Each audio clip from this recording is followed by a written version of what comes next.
Duke of Cambridge has revealed how his wife is saddened to be missing his trip to Jordan, as she really loved the country when she lived there for 3 years as a child.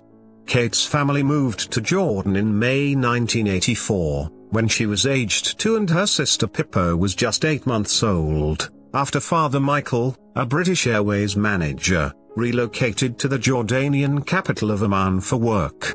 The Duchess of Cambridge has not accompanied her husband on the trip, as she is on maternity leave following the birth of their 3rd child, Prince Louis. Speaking to a charity boss, William said, "She loved it here, she really did.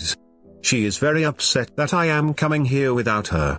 The prince visited the Jerash archaeological site this morning, and was photographed at the same spot, where his wife was once pictured playing when she lived in the country as a 4-year-old. Organizers of the prince's visit had placed a large picture of the Duchess of Cambridge, as a child pictured with her father and younger sister some 30 years previously.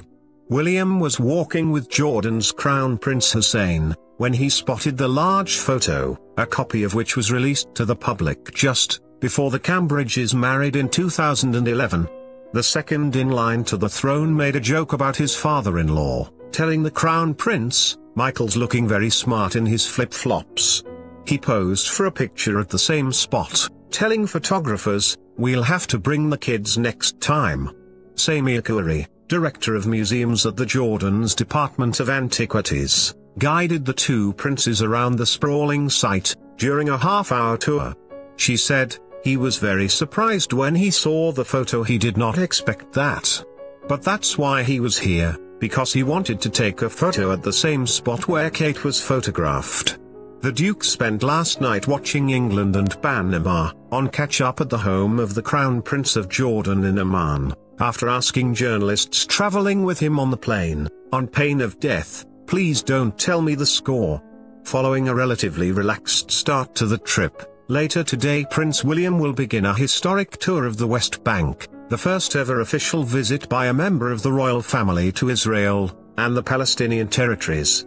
He will meet with Israeli Prime Minister Benjamin Netanyahu in Jerusalem and Palestinian President Mahmoud Abbas in the West Bank city of Ramallah at a time of widening rifts between the two sides.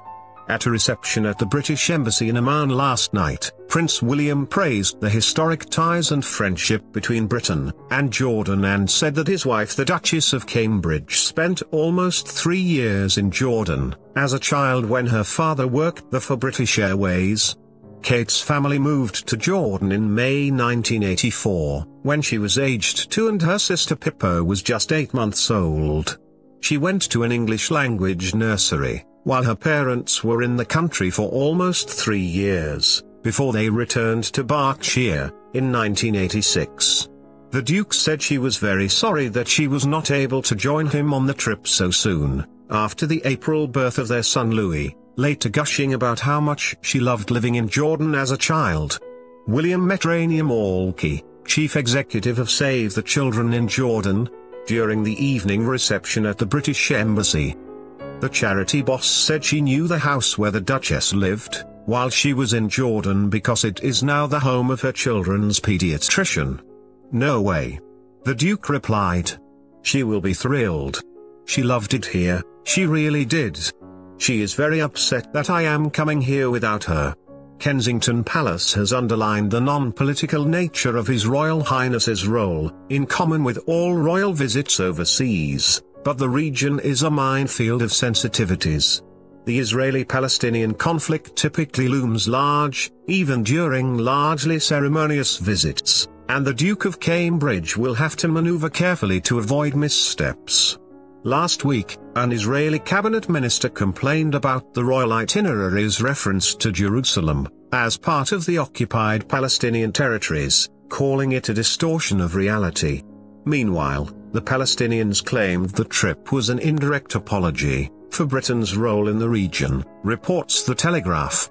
Today, in Jerash's well-preserved amphitheatre, the Duke and Crown Prince met refugee Syrian mothers and their children who are being supported by the Makani program, a nationwide charity that works with those from deprived backgrounds, especially refugee communities. sat on a chair and surrounded by the women and youngsters, he patiently chatted to one mother through an interpreter, asking where she was from in Syria, what the education provision was like for her child and her hopes for the future. He told her at the end, "Very nice to meet you and I hope one day you go back to Syria." When a little girl came up to him he asked her age and when told she was 5, replied, "My little boy is called George, he's 5 as well." Some older children had performed a welcome dance for the royals when they arrived, and William and Hussein later admired some artwork they had done before leaving. Later William tucked into local fresh bread. He visited the Dyanama Center in Kufranja, which offers support and education for orphaned Jordanian women. He was shown around the site by Dr. Agadir Jwihan, who was described as the mother of the organization. The prince went into a room to see the process of felt being made, which is then sold to tourists in Amman. Taking hold of a small green ball of felt, he said, "They look like Brussels sprouts."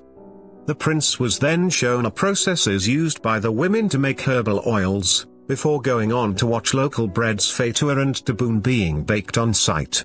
Crouching down to watch the breads being fried, he was told that the woman was using a recipe passed on by her grandma. After popping a piece in his mouth he said, "Very good. Your grandmother taught you very well."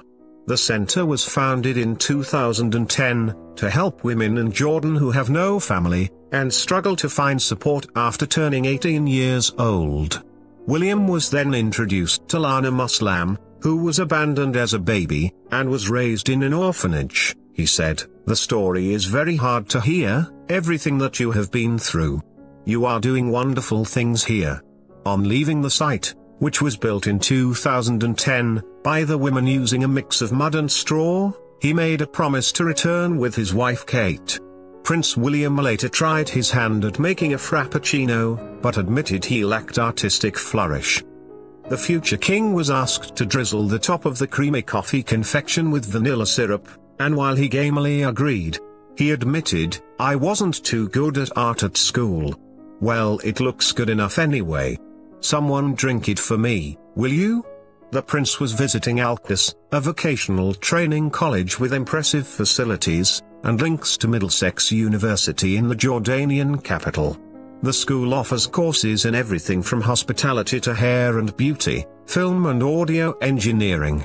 The site in Amman has around 5,000 students enrolled a year, of which some 50% are Syrian and Palestinian refugees, who have their education paid for by donors.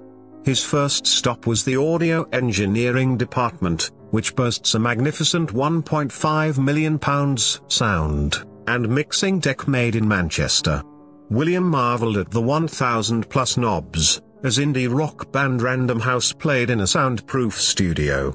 "I guess once you know your way round it gets easier," he told tutor Ted Mirza. He added, "I could play with this all day. It makes me really want to go back to university." He also stopped off to watch film students Yazan Nofal and Medina Hawashin, who were performing in an original screenplay set in the 1970s. The prince was even persuaded to shout action. He finally stopped off at the hospitality center, which mimics a 5-star hotel, where he tried his hand at finishing off the frappuccino but declined to try it. Hanan Ashrawi, a senior official of the Palestine Liberation Organization, said she welcomes William's visit to the West Bank as a chance to see Palestinian reality under Israeli occupation firsthand. This visit is the first of its kind and represents an opportunity to enhance relations between Prince William and the Palestinian people on all the levels, she said. William is visiting a region where 3 decades of British rule between the 2 world wars helped establish some of the fault lines of today's Israeli-Palestinian conflict. Britain's withdrawal from the region after World War II led to the eventual establishment of Israel and Jordan. Jordan's ruling Hashemite dynasty has strong ties to Britain. The second marriage of the late King Hussein was to a British citizen, Antoinette Gardner, who took the title Princess Mona and is the mother of the current monarch, King Abdullah II. Hussein, Abdullah and Crown Prince Hussein all attended Sandhurst, the British Military Academy, as did William. A Kensington Palace spokesman said, "The historic nature of this tour is of course important, and the Duke considers it a great privilege to be undertaking the first ever official royal tour of Israel, and the occupied Palestinian territories, and to be able to help further strengthen the friendship between Jordan and the United Kingdom." The visit comes at a particularly volatile time, after US President Donald Trump recognized Jerusalem as capital of Israel and moved Washington's embassy there, sparking Arab outrage and deadly clashes. But diplomatic sources say it is about time the trip went ahead, and hope it will pave the way for further visits. This morning he visited Jerash, which lies on a plain surrounded by woodland and fertile basins and has been inhabited for more than 6,500 years. Its imposing ceremonial gates, colonnades, soaring temples and theaters all date back to 63 BC, when it was conquered by General Pompey. Under Roman rule, Jerash, then known as Gerasa, enjoyed something of a golden age with wide, paved avenues, handsome theaters and public squares, plazas, baths and fountains. He has 2 further engagements in Amman today before flying to Israel this afternoon.